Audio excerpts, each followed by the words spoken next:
Hello, welcome to Cabbage Patch Soap. My name is Laura, and today I will be making black orchid soap. That last little container I pushed out of the way there has pink salt in it. It's the pink Himalayan salt, and you'll see what I'll do with that later on. So here I'm adding the lye water to the oils, and I'm just going to mix this in until it's emulsified. The oils I use are all vegan, and they are organic as well.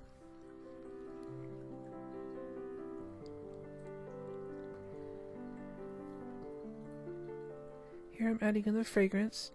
This fragrance has notes of jasmine, black truffle, ylang ylang, black currant, and citrus. It smells really good.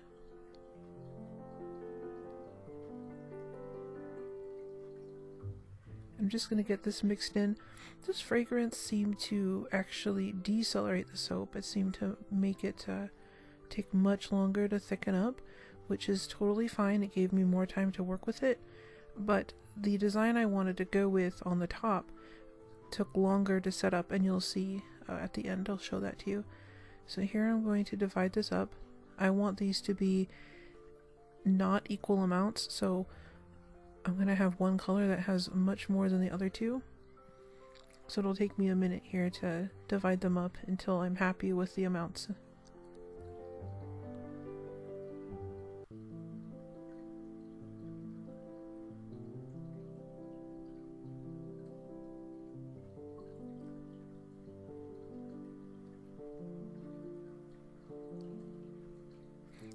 Here's the white.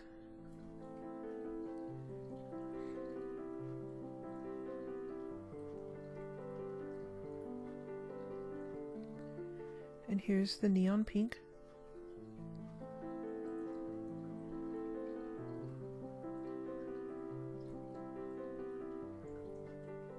This neon pink tends to bleed with other colors a little bit, which gives it a really neat effect later on after the soap sits. This black has activated charcoal in it.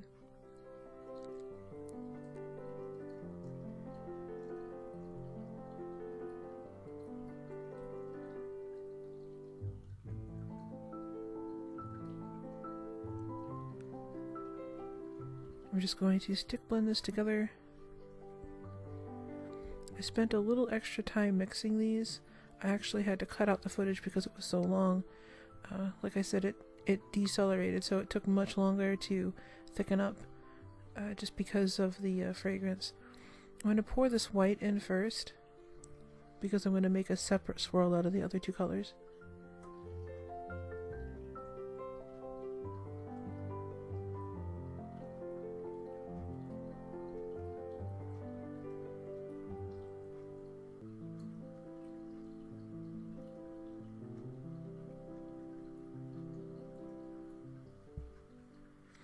And then I'm going to blend in the hot pink.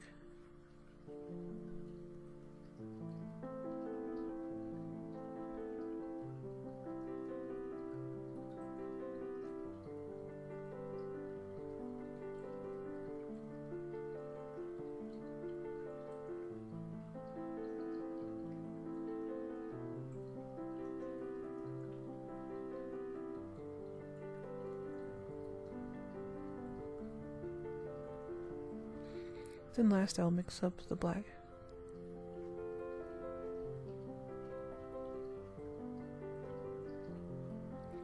And then I'm just going to add this black to the pink.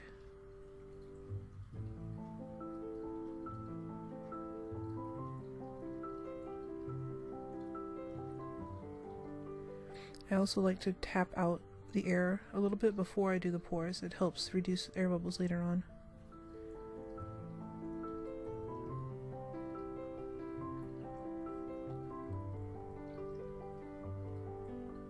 I'm going to give this a quick mix.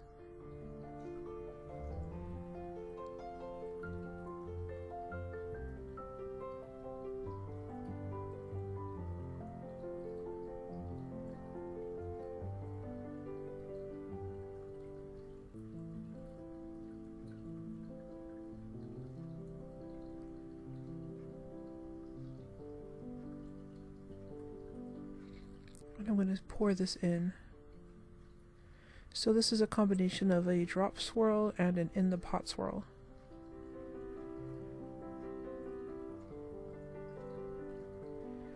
I let it sit for a little while until it started to thicken up. And I'm just going to use a spatula to push up the sides. I'm making 3 rows or ridges.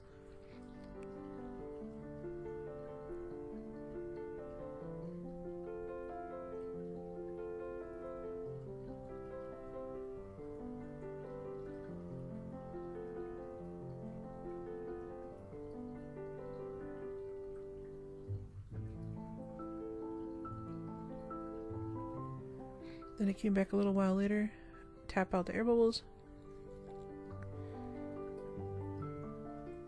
I'm just going to double check those ridges again. This process took quite some time because, as I said, it took a while to thicken up. Normally it would only take a minute or two.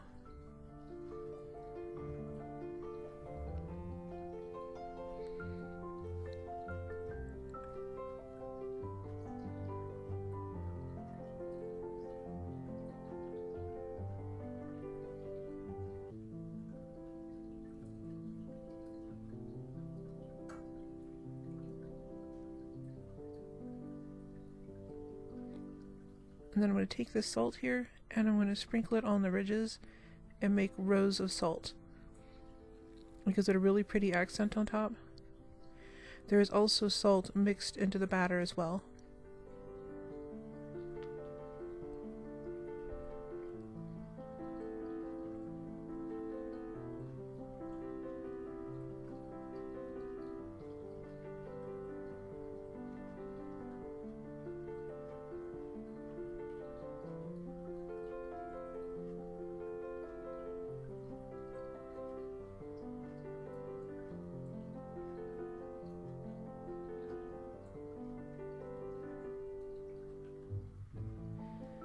And here's a close-up of how it looks with the salt on top. I think it's really pretty. I'm going to come back about a day later here to slice it. Here's how it looks out of the mold. I was originally considering slicing it on its side like this so that the salt wouldn't cause drag marks, but the soap is too narrow on the side and I was afraid that the wires would push it over rather than slicing down. So we'll just have to risk it.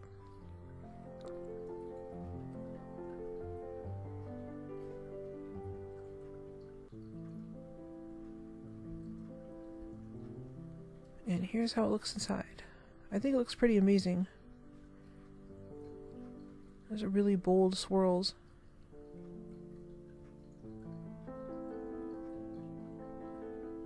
Here's the second one. And of course the salt on the top. It gives it a nice texture. And here's the third bar. Now if you like these bars, they will be available in my shop February 1st. And I'll have a link down below. Here's the end pieces that I'll slice up later. If you like this video, please consider clicking the like button and subscribing to my channel. It would really help me out. And thank you for watching. You have a great day.